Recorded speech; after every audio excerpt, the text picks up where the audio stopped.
أهلا بكم. تاريخ القانون المصري أو تطور القانون المصري.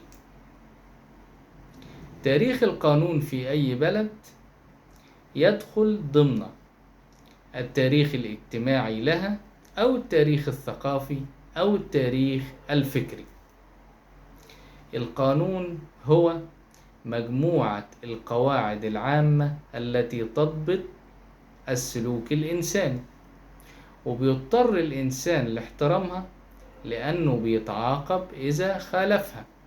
وبالتالي لما بيعرف الإنسان إن في عقوبة بتقع عليه لمخالفة هذا القانون أو ذاك، بيضطر لاحترامها. ودي حاجة كويسة وحاجة إيجابية إننا نحترم القانون. تاريخ القانون في مصر موغل في القدم، وسبقت به مصر الحضارات الإنسانية كلها.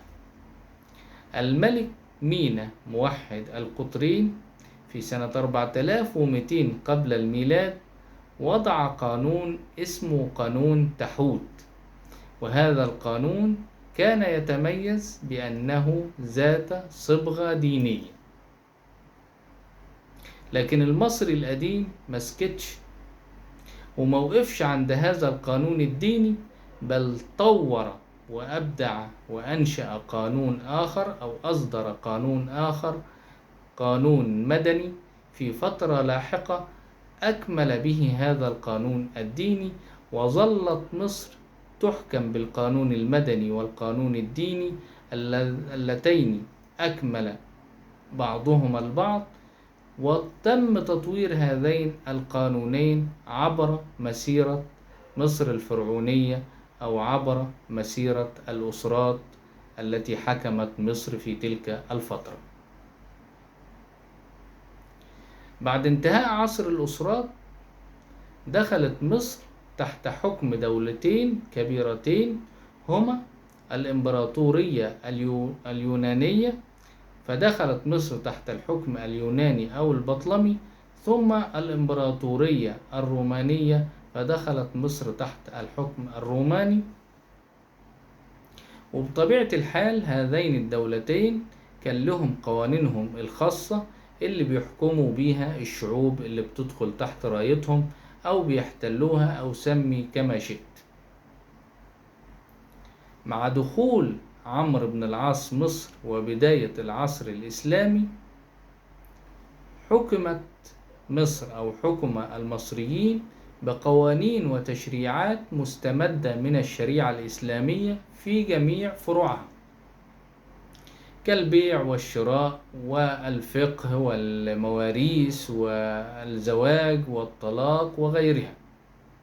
وكانت هناك قوانين بتسن أيضا لحكم الرعايا الغير مسلمين الموجودين في مصر أو موجودين في الدولة الإسلامية. حتى القرن التاسع عشر ظلت القوانين والتشريعات في مصر مستمدة من الشريعة الإسلامية، إلى أن بدأت النهضة التحديثية التي أجراها محمد علي. وعقب تجربة محمد علي دخلت بعض العناصر الأجنبية إلى مصر، وبدأ عندنا جاليات أجنبية تنتشر في مصر، وأيضا كان فيه احتلال بريطاني، وأيضا كان فيه بعثات أرسلها محمد علي وأرسلها الولاة فيما بعد محمد علي إلى أوروبا. كل هذا أدى إلى أننا أخذنا من التشريعات الغربية في القانون المدني والجنائي وغيرها، وظلت الأحوال الشخصية خاضعة للشريعة الإسلامية. ولغاية يومنا ده حتى يومنا هذا الأحوال الشخصية في غالبيتها مستمدة من الشريعة الإسلامية. وده تاريخ تطور القانون المصري ببساطة شديدة. تحياتي.